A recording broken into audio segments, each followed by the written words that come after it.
Aku benar-benar tidak sengaja. Sore itu, saat aku datang ke rumah Bu Meli, ia ternyata sedang larut dengan dunianya sendiri. Setidaknya, itulah yang langsung terlintas di kepalaku ketika melihat pemandangan itu. Menjelang petang, di kamarnya, dalam suasana yang begitu sunyi. Aku sempat ingin memanggil namanya, tapi ada rasa ragu yang menahan, takut mengganggu. Akhirnya, aku justru membeku di tempat, berdiri kaku di balik ambang pintu, menunggu sampai Bu Meli selesai dengan kesibukannya. Jujur saja, aku tak pernah menyangka, tetanggaku yang telah berusia 45 tahun itu masih menyimpan sisi seperti ini. Bu Meli memang bukan tipe wanita yang langsung mencuri perhatian. Wajahnya tidak bisa dibilang cantik mencolok, tapi sama sekali tidak membosankan. Ada keteduhan di sana. Senyumnya ramah, selalu terasa tulus. Meski usianya tak lagi muda, penampilannya terawat dengan sangat baik. Kulitnya bersih, tubuhnya proporsional. Tidak tinggi, tidak pula pendek. Tidak ramping, namun juga jauh dari kesan berlebihan. Wanita yang tahu caranya menjaga diri. Sehari-hari ia dikenal anggun dengan gamis dan hijab yang rapi. Namun sore itu, yang kulihat adalah sosok yang jauh berbeda. Jam masih menunjukkan lewat sedikit dari pukul 5. Sepertinya ia baru saja selesai mandi. Handuk kecil masih melilit kepalanya. Wangi sabun dan sampo bercampur aroma kolon lembut tercium samar hingga ke tempatku berdiri. Ia mengenakan gaun rumahan pendek berwarna hijau bermotif batik, duduk bersandar di kepala ranjang. Dari celah tirai pintu yang tak sepenuhnya tertutup, yang bisa kulihat hanya wajahnya. Bagian lainnya tertutup selimut tipis yang ditarik hingga ke leher, entah karena dingin atau alasan lain. Matanya terpaku pada layar ponsel di tangan kanannya, sementara tangan satunya tersembunyi di balik selimut. Aku tidak bermaksud berprasangka, tapi dari raut wajah dan bahasa tubuhnya, ditambah desah napas yang sesekali terdengar tertahan, lalu dilepas pelan, aku bisa menduga. Kadang ada helaan panjang, kadang rintih lirih. Sesekali ia menggigit bibirnya sendiri, seolah menahan sesuatu yang datang bergelombang. Semua itu cukup membuat dadaku berdegup lebih cepat dari biasanya. Padahal aku datang ke rumah itu dengan niat yang sangat sederhana. Pagi tadi, sebelum berangkat kerja, Bu Meli memanggilku saat aku lewat. Ia sedang menyiram halaman. Dengan senyum khasnya, ia meminta tolong agar sore nanti aku mampir. Atap rumahnya bocor sejak hujan turun hampir seminggu terakhir. Sepulang kerja, aku langsung menepati janji itu. Tak pernah terlintas sedikit pun di kepalaku bahwa aku akan melihat pemandangan seperti ini. Dan dari ketidaksengajaan itulah, tanpa kusadari, aku mulai menyimpan sebuah pengalaman yang kelak akan sulit kulupakan. Jika dipikir-pikir, sore itu memang terasa seperti kebetulan, tapi bisa juga sebagai awal dari sesuatu yang perlahan menggeser takdir. Aku dan Bu Meli sudah 2 tahun bertetangga, sejak aku menikah dan mengontrak rumah di sebelah miliknya. Hubungan kami biasa saja, lebih sering ia berbincang dengan Siti, istriku. Aku sendiri jarang terlibat, sekedar menyapa bila berpapasan. Ada jarak yang tak tertulis, soal usia, soal status, juga soal rasa sungkan. Bu Meli warga lama di komplek ini. Urusan kontrakan kami pun dahulu diurus lewat beliau, karena masih kerabat pemilik rumah. Belum lagi cerita tentang mendiang suaminya, mantan pejabat penting di kota ini. Wajar jika warga sekitar menaruh hormat pada wanita yang dikenal ramah sekaligus dermawan itu. Justru karena itulah, aku agak terkejut ketika ia meminta bantuanku langsung. Tapi aku tak berkeberatan. Apalagi saat itu Siti sedang pulang kampung, menunggu kelahiran anak pertama kami di sana. Sore itu, perasaanku campur aduk. Melihat Bu Meli sendirian dalam kondisi seperti itu, ada dorongan naluriah yang muncul. Tapi akal sehatku masih bekerja. Aku tahu batas. Aku mundur perlahan, menutup kembali tirai pintu, lalu melangkah ke ruang tamu. Duduk di kursi, menunggu, berpura-pura tak melihat apa-apa. Keputusan itu ternyata tepat. Tak lama kemudian, terdengar langkah kaki mendekat. Bu Meli muncul dari arah kamar. Ia sedikit tersentak saat melihatku sudah duduk di ruang tamu. Aku pun gugup saat menjelaskan. Kukatakan bahwa aku sudah menunggu sekitar 15 menit. Aku sempat mengetuk dan mengucap salam, tapi tak ada jawaban. Kupikir ia sedang di dapur. Aku meminta maaf jika tindakanku lancang. Bu Meli hanya senyum kecil. Senyum yang entah kenapa sore itu terasa berbeda. Dan sejak saat itulah, hubungan kami tak lagi sama seperti sebelumnya. Bu Meli berdiri di depanku, sedikit kikuk. Gaun pendeknya tampak dirapikannya pelan, seperti orang yang baru sadar dengan penampilannya sendiri. Kain di bagian dada dan pinggang terlihat agak lebih gelap, lembab oleh sisa air dan keringat yang belum sepenuhnya kering. Ia mengibaskan ujung gaun itu pelan, lalu menyekal lehernya dengan handuk kecil yang tadi masih melilit kepala. Aroma sabun kembali menyapa, lebih dekat sekarang. "Mas, dari tadi di sini?" tanyanya pelan. "Iya, Bu," jawabku cepat. "Saya sudah salam sama ketuk pintu. Saya kira ibu lagi di dapur, jadi saya tunggu saja." Ia mengangguk, lalu duduk di sofa berhadapan denganku. Gerakannya sedikit kaku, seolah masih menyisakan kegugupan. Saat itu aku bisa melihat jelas, kulit lehernya masih berkilau tipis. Napasnya belum sepenuhnya teratur. Bu Meli mengernyit. Tatapannya meneliti wajahku. "Mas tadi duduk di sini terus?" "Iya, Bu." Ia terdiam sebentar, lalu bertanya dengan suara yang dibuat senormal mungkin. "Mas, lihat atau dengar sesuatu nggak?" Pertanyaan itu membuat jantungku berdegup keras. Tenggorokanku terasa kering. "Enggak, Bu," jawabku cepat. "Mungkin terlalu cepat. Saya cuma duduk, nunggu, nggak lihat apa-apa, nggak dengar apa-apa." Ada jeda hening. Pipi Bu Meli merona samar, entah karena malu, entah karena lega. Ia menghela napas pendek lalu tersenyum. Senyum kecil yang berusaha terlihat santai meski matanya masih menyimpan sisa kegugupan. "Oh, syukurlah," gumamnya. "Ibu kira, Mas..." "Ya sudahlah." Ia berdiri lalu berkata sambil berusaha mencairkan suasana. "Mas mau minum dulu? Ibu bikinin kopi ya?" "Boleh, Bu. Terima kasih." Di dapur, suara cangkir dan sendok terdengar. Aku duduk kaku di sofa, mencoba menenangkan pikiran sendiri. Beberapa menit kemudian, Bu Meli kembali membawa 2 cangkir kopi. Tangannya mantap, tapi bahunya masih tampak sedikit tegang. "Kopinya sederhana saja, Mas," katanya sambil meletakkan cangkir di meja. "Nggak apa-apa, Bu. Wanginya enak." Ia tersenyum lagi. Kali ini lebih natural. Kami menyeruput kopi dalam diam singkat. Diam yang aneh, tapi entah kenapa terasa hangat. Setelah itu Bu Meli bangkit lebih dulu. "Yuk, Mas, kita lihat atap dapur. Bocornya di situ." Aku mengangguk dan mengikutinya ke belakang. Saat berjalan di depanku, sesekali ia menarik napas panjang, seolah sedang mengumpulkan kembali ketenangannya. Dan sore itu pun berlanjut, seolah tak pernah ada kejadian canggung sebelumnya. Padahal kami berdua tahu, ada sesuatu yang diam-diam tertinggal di udara. Malam itu, aku tak bisa memejamkan mata. Lampu kamar sudah kupadamkan sejak lama, tapi pikiranku justru semakin terang. Bukan suara hujan, bukan juga bayangan atap dapur Bu Meli yang sempat kuperiksa sore tadi yang berputar di kepala. Melainkan wajahnya, tatapannya, dan suasana canggung yang entah kenapa terasa hangat. Aku membalikan badan ke kanan, lalu ke kiri. Jam dinding berdetak pelan, terdengar lebih jelas dari biasanya. Setiap detiknya seperti mengingatkanku pada satu hal. Pikiranku sedang tidak di tempat yang semestinya. Aku mencoba jujur pada diri sendiri. Selama ini, tak pernah sedikit pun terlintas bayangan tentang Bu Meli di kepalaku. Ia hanya tetangga. Wanita yang usianya jauh di atasku. Sosok yang lebih sering kulihat sebagai orang yang patut dihormati, bukan dipikirkan lebih dari itu. Tapi sore tadi, semuanya terasa berbeda. Bukan hanya karena apa yang tanpa sengaja kulihat di kamarnya. Lebih dari itu, ada sesuatu dalam obrolan kami di dapur. Cara ia bicara lebih dekat dari biasanya. Nada suaranya yang pelan, tatapannya yang sesekali tertahan lebih lama dari sewajarnya.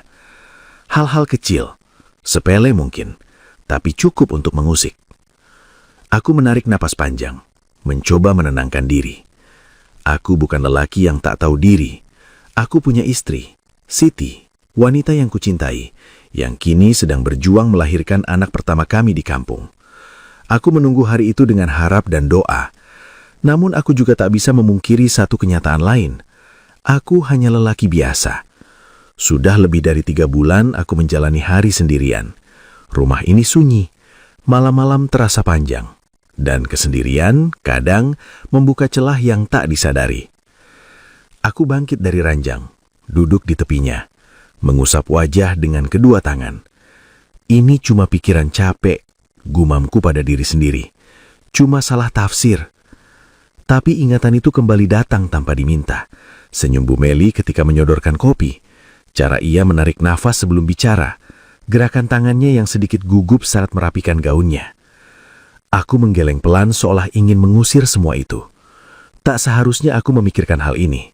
Tak pantas, tak perlu. Namun semakin aku berusaha menolak, semakin jelas perasaan itu menampakkan diri. Bukan sebagai keinginan yang kasar, melainkan sebagai getaran halus yang membingungkan. Rasa bersalah bercampur dengan kejujuran yang pahit. Malam itu, aku akhirnya tertidur menjelang subuh. Bukan karena pikiranku sudah tenang, tapi karena tubuhku terlalu lelah untuk terus melawan.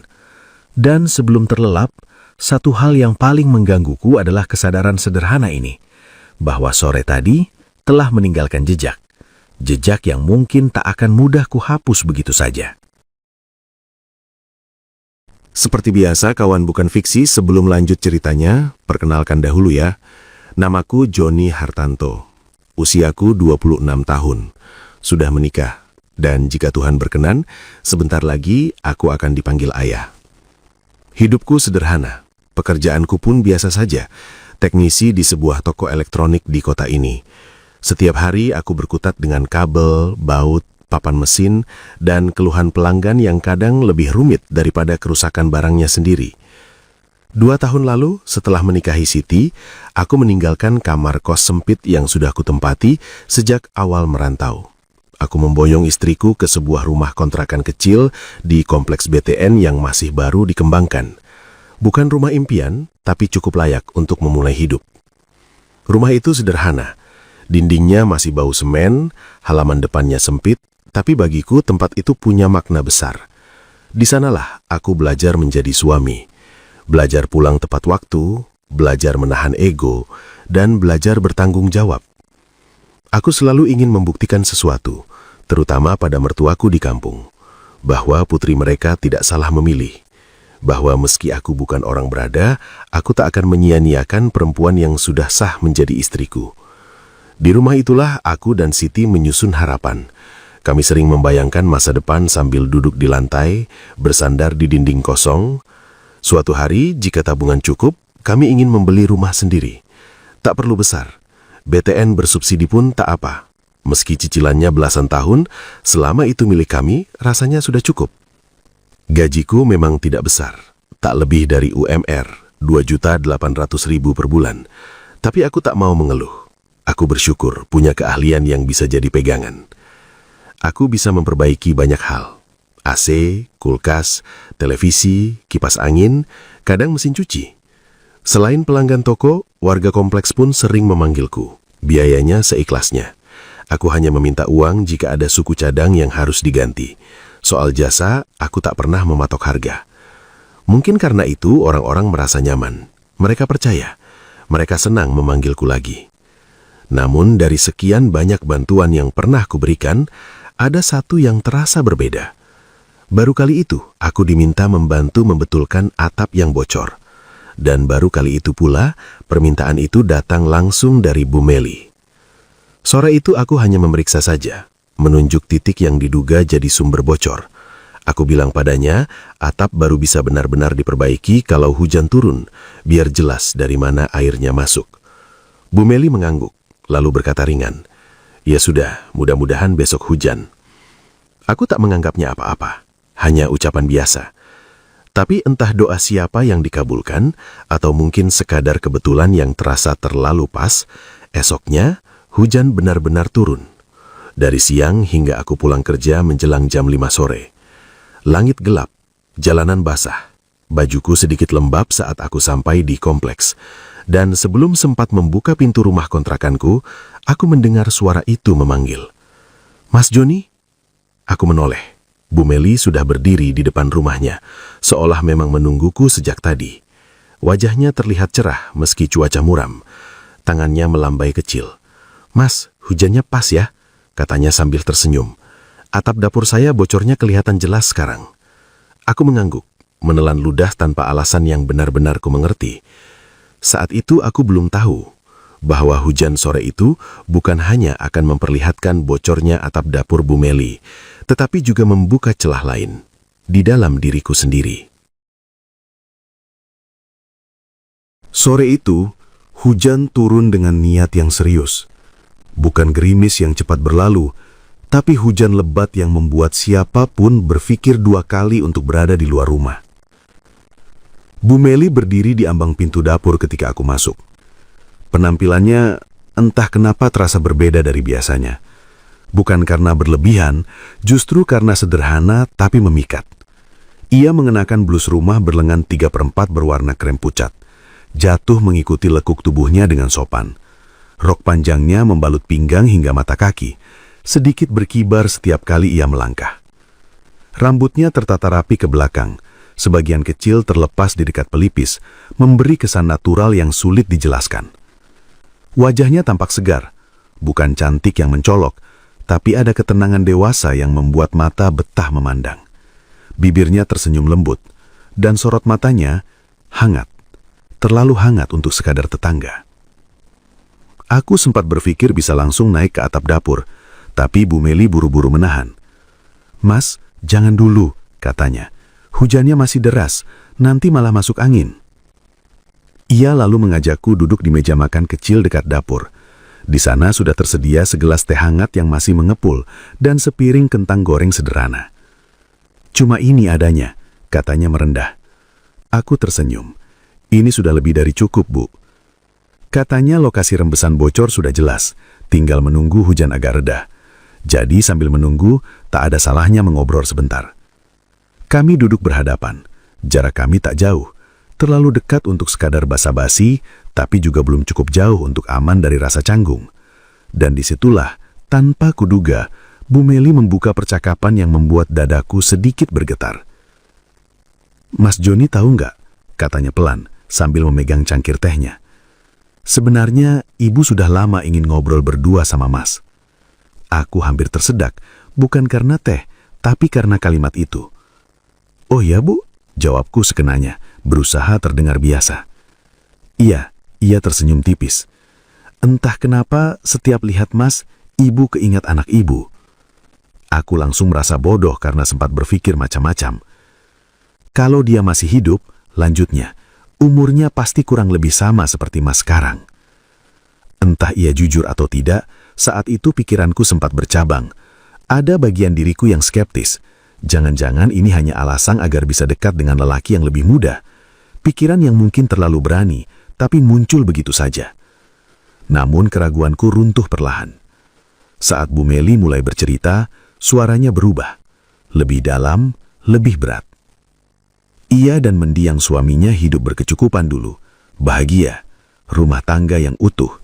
Mereka hanya dikaruniai satu anak lelaki. Harapan, kebanggaan. Anaknya masih SMA ketika kecelakaan itu terjadi. Baru naik kelas 3.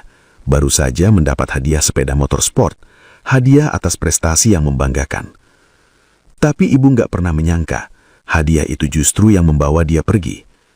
Air matanya jatuh, bukan dibuat-buat, bukan 1-2 tetes, tapi mengalir pelan, jujur.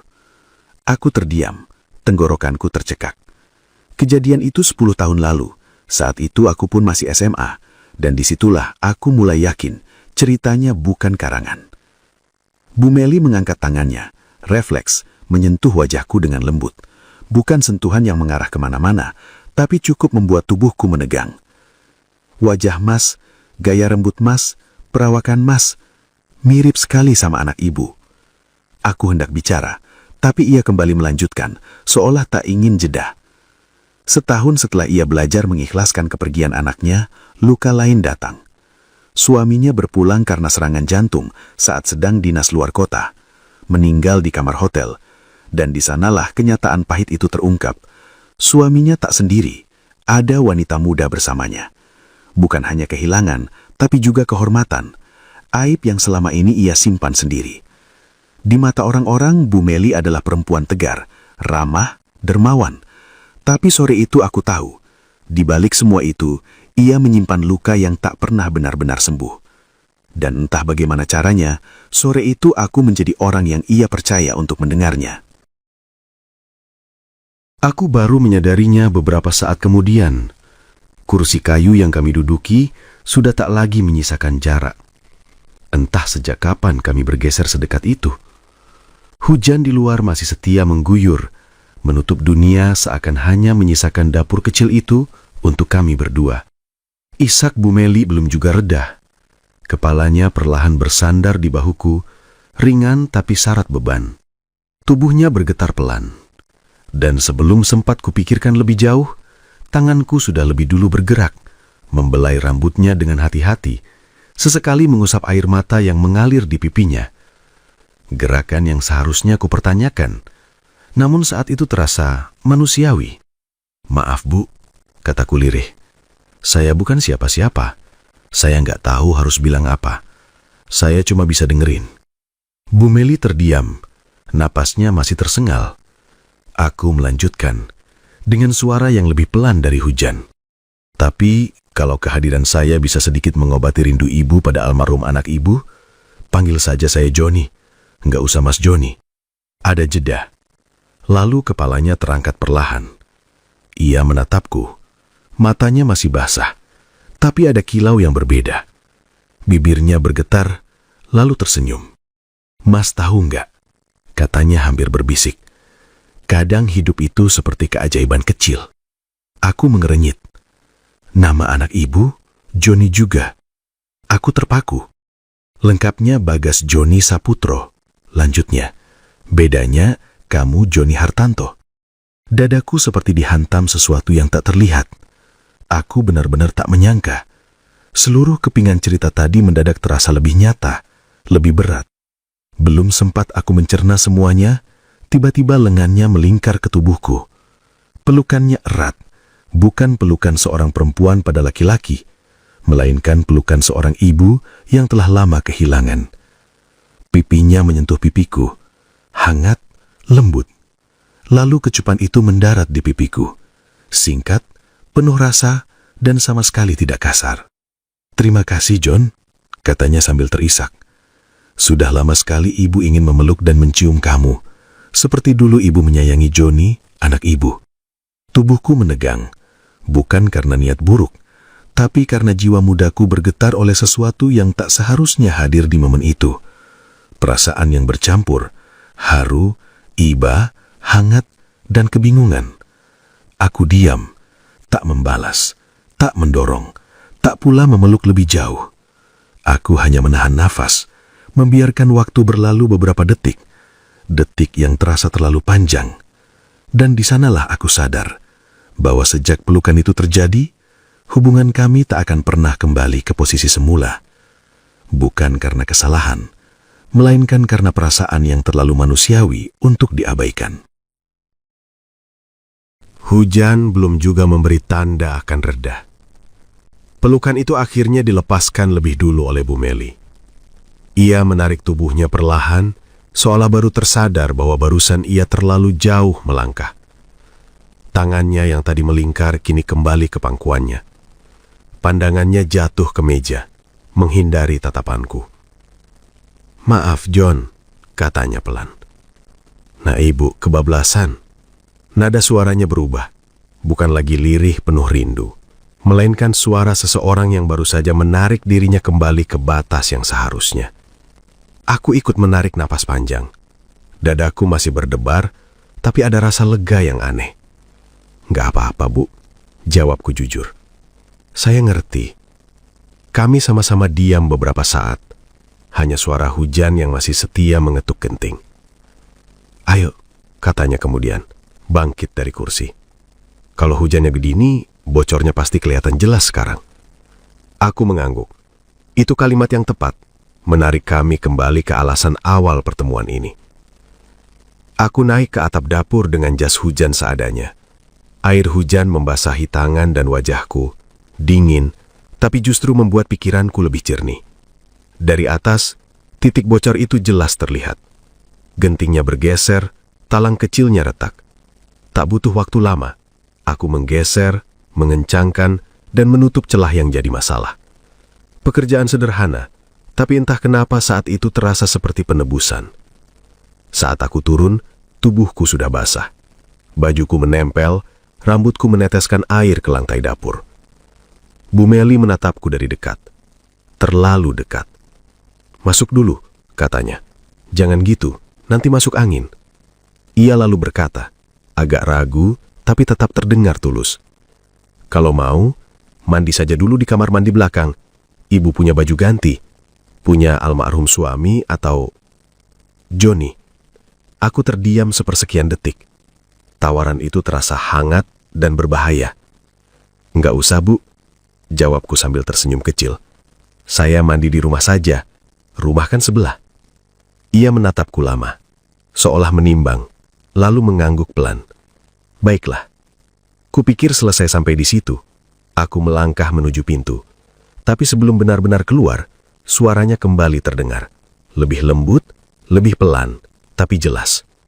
"Kalau begitu, mandinya di rumahmu saja." Aku menoleh.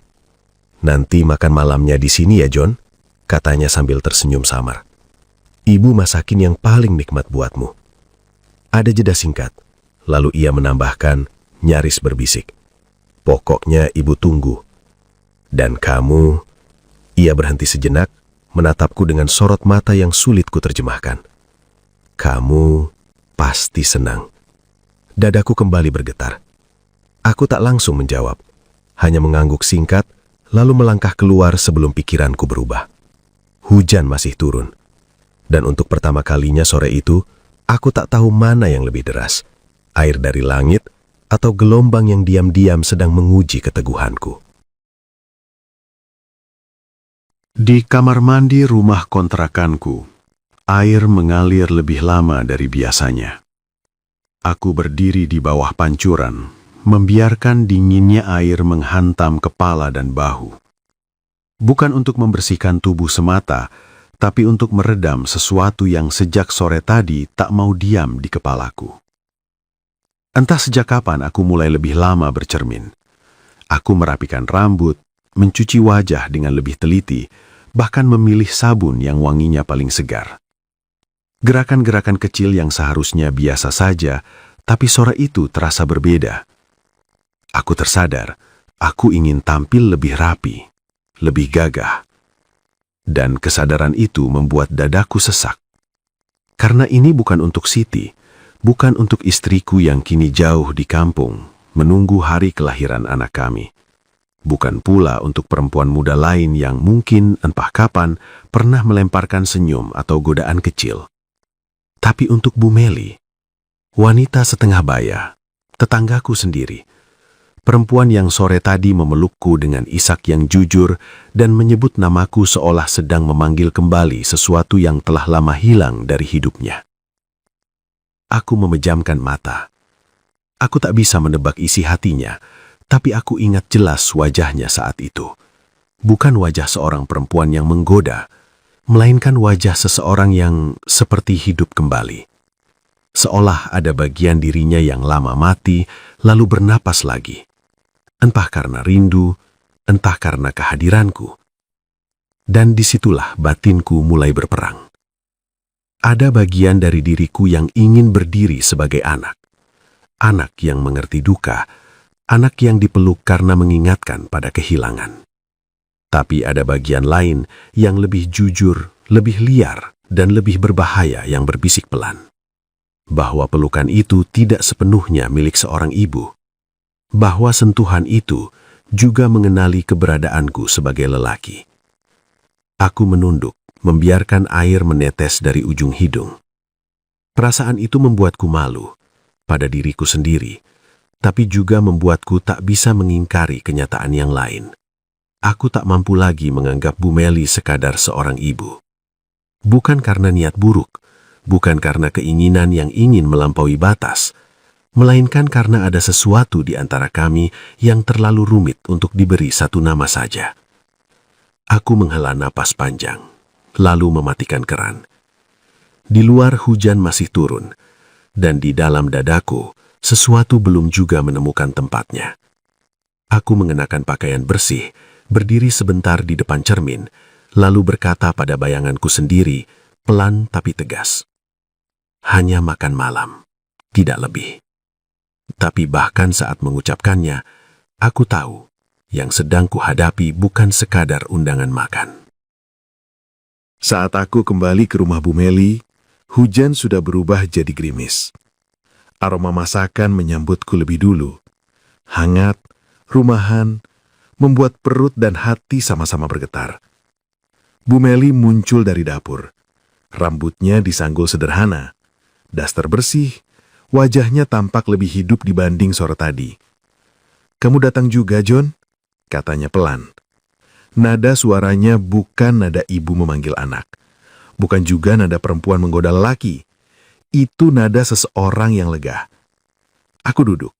Jarak kami masih ada. Tapi kini terasa rapuh. Seperti bisa runtuh kapan saja.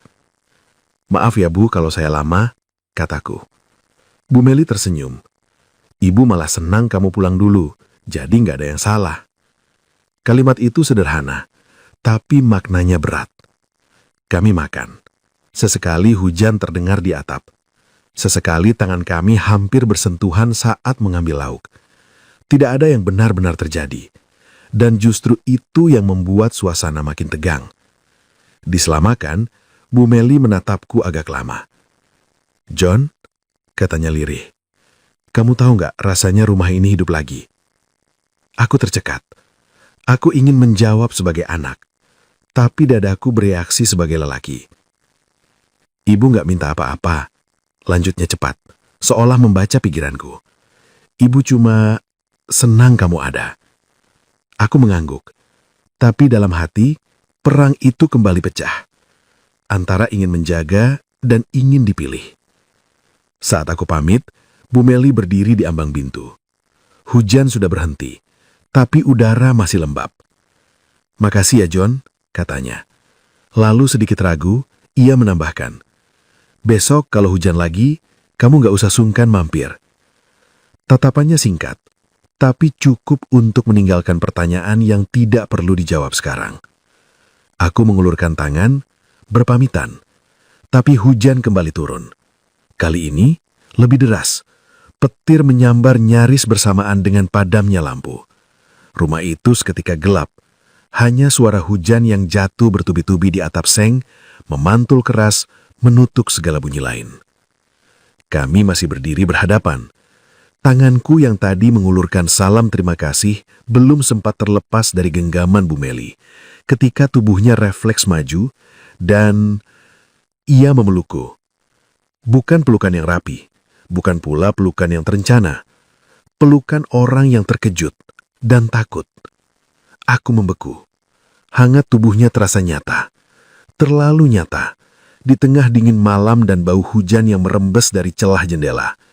Dadanya naik turun cepat. Nafasnya sedikit tersengal menempel di dadaku. Di luar, hujan makin deras. Di dalam, aku seperti terlempar ke ingatan lain. Aku teringat Siti. Bagaimana istriku selalu meringkuk di pelukanku setiap kali lampu padam mendadak. Bagaimana sebagai suami, tugasku menenangkan, menahan gemetar, membuat dunia terasa aman kembali. Dan saat itulah Bu Meli berbisik, lirih, jujur, tanpa dibuat-buat. "John, ibu takut gelap. Ibu nggak mau sendirian." Kalimat itu tidak manja, tidak menggoda. Justru karena itulah, ia menghantamku lebih keras. Jam dinding di ruang tengah menunjukkan lewat pukul 10 malam. Kami sudah cukup lama bersama. Makan malam yang hangat, obrolan yang mengalir, tawa kecil yang sempat muncul lalu hilang. Seharusnya itu cukup. Seharusnya aku sudah pergi.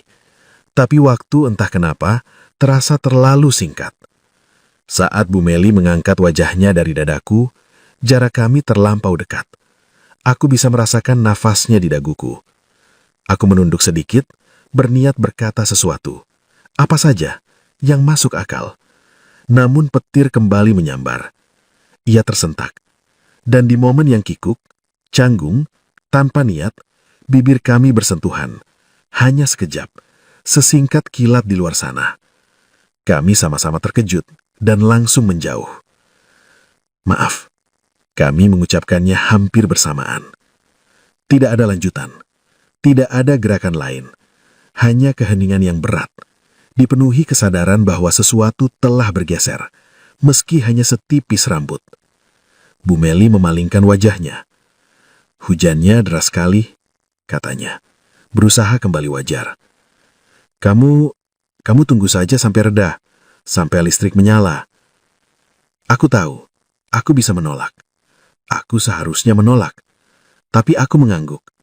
Dan keputusan itu tidak terasa seperti keputusan seorang anak yang patuh, melainkan lelaki yang terlalu lama menahan sunyi dan wanita matang yang terlalu lama hidup sendiri. Di luar, hujan belum berniat berhenti. Dan di dalam rumah itu, batas-batas mulai terasa tidak setegas sebelumnya. Hujan tak juga reda. Justru semakin deras, seperti sengaja menutup dunia luar, memberi ruang bagi sesuatu yang tak pernah direncanakan. Entah siapa yang memulai, entah berapa lama semuanya berlalu. Aku masih bersandar di bahu sofa. Napasku belum sepenuhnya teratur. Kepalaku berat, bukan oleh lelah tubuh, melainkan oleh kesadaran yang datang terlambat, seperti tamparan pelan namun tepat sasaran. Bu Meli meringkuk di sampingku, tidak menatapku. Kedua tangannya memeluk lututnya sendiri, punggungnya bersandar padaku, seolah mencari sandaran terakhir yang tersisa. Suaranya keluar lirih, hampir tenggelam oleh hujan.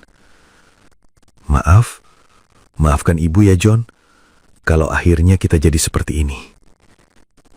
Nada itu tidak terdengar menyesal, juga bukan pembelaan. Lebih mirip pengakuan seseorang yang tak pernah menyangka masih bisa merasa hidup setelah sekian lama mati rasa. Aku menarik napas panjang. Tanganku bergerak sendiri, meraih bahunya, memintanya menoleh. Kilatan petir memantul di wajahnya. Ayu, letih, masih basah oleh keringat dan emosi yang belum sempat diberi nama. Saya yang minta maaf, Bu. Suaraku serak. Saya sudah terlalu lancang. Belum selesai kalimat itu, jarinya menyentuh bibirku. Lembut, tegas, memintaku berhenti. Ia menggeleng pelan. Senyum kecil kembali muncul. Senyum wanita yang terlalu lama kuat sendirian. Kalau begitu, katanya pelan, anggap saja kita sama-sama salah dan sama-sama hilaf ya John. Tatapannya dalam, bukan menuntut, bukan memohon, hanya ingin dimengerti. Aku tak sempat menjawab. Bu Meli kembali meraih wajahku, mendekat, matanya terpejam. Kecupan itu hangat, bukan membara. Seperti penegasan sunyi bahwa apa yang terjadi barusan bukan sekedar kesalahan, melainkan pertemuan dua kesepian yang tak sempat menghindar. Namun sebelum kecupan itu sempat berubah arah, dering ponselku memecah segalanya. Nyaring, mendadak, kejam. Nama di layar membuat dadaku mengencang. Pak Prapto, Ayah Siti, Bapak mertuaku. Aku menjauh, menjawab dengan tangan sedikit gemetar. John, suara itu serak, berat, seperti ditarik dari dada yang runtuh. Di belakangnya, tangis Bu Sita, ibu mertuaku terdengar pecah, tak tertahan. John, selamat ya, anakmu laki-laki. Tapi kamu harus kuat, nak. Siti sudah berpulang ke rahmatullah. Tidak ada kalimat setelah itu yang benar-benar kudengar. Telepon terputus, tapi dunia seakan ikut runtuh bersamanya. Ponsel terlepas dari tanganku. Tubuhku kaku. Barusan, aku masih duduk di antara kehangatan dan godaan. Sekarang, aku adalah seorang ayah dan duda dalam satu tarikan napas. Bu Meli menoleh. Wajahnya berubah pucat saat melihat ekspresiku. "John?" panggilnya pelan. Aku tidak menjawab. Aku hanya menunduk, menutup wajahku dengan kedua tangan. Hujan di luar masih deras, tapi di dalam dadaku, badai yang sesungguhnya baru saja bermulai. Dan untuk pertama kalinya malam itu, aku benar-benar sendirian, di tengah dosa yang belum sempat ditebus, dan kehilangan yang datang tanpa aba-aba. Dan kawan bukan fiksi, tak terasa waktu berjalan seperti air yang tak bisa ditahan. 2 tahun berlalu sejak malam hujan itu. Namaku Joni Hartanto. Kini usiaku 28 tahun. Aku pernah menjadi suami, pernah menjadi ayah, dan pernah menjadi duda dalam waktu yang terlalu singkat untuk kupahami. Setahun pertama setelah kepergian Siti adalah masa paling sunyi dalam hidupku.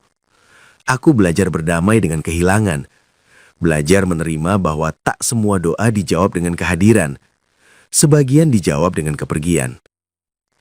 Anakku tumbuh, bukan hanya dengan namaku, tapi juga dengan kenangan ibunya yang selalu kuceritakan setiap malam, tentang senyumnya, tentang keteguhannya, tentang cinta yang tak sempat tua. Dan di masa itulah, tanpa direncanakan, tanpa dicari, cinta datang kembali. Bukan dari wanita yang lebih muda, bukan dari rasa yang meledak-ledak, tapi dari seorang perempuan yang sama-sama pernah patah, yang tahu rasanya kehilangan, yang mengerti bahwa cinta bukan soal mengisi kekosongan, melainkan menemani luka agar sembuh perlahan. Aku menikah dengan Bu Meli setahun setelah Siti berpulang, bukan karena lupa, tapi karena belajar ikhlas. Ia tak pernah menggantikan Siti. Ia menghormati namanya, menjaga fotonya, dan mengajarkan anakku memanggil ibunya dengan doa. Dan yang paling membuatku yakin, anakku mencintainya, bukan sebagai pengganti, melainkan sebagai rumah baru yang aman. Kini kami hidup sederhana, tanpa drama, tanpa rahasia. Hanya 2 orang dewasa yang memilih saling menggenggam setelah sama-sama pernah jatuh. Aku belajar satu hal penting dari hidupku. Kadang, takdir tidak datang untuk menggoda, tapi untuk menguji siapa yang berani bertanggung jawab atas perasaannya. Dan aku juga belajar bahwa cinta yang benar bukan yang membuat kita lupa masa lalu, tapi yang mengajarkan kita menghormatinya sambil tetap melangkah ke depan. Hujan malam itu memang mengubah arah hidupku, tapi yang membuatku sampai di titik ini bukan hujan, melainkan keberanian untuk memilih dengan hati yang jujur. Semoga kisahku bisa menghibur dan bisa dipetik hikmahnya ya kawan. Sampai jumpa lagi dalam kisah menarik lainnya.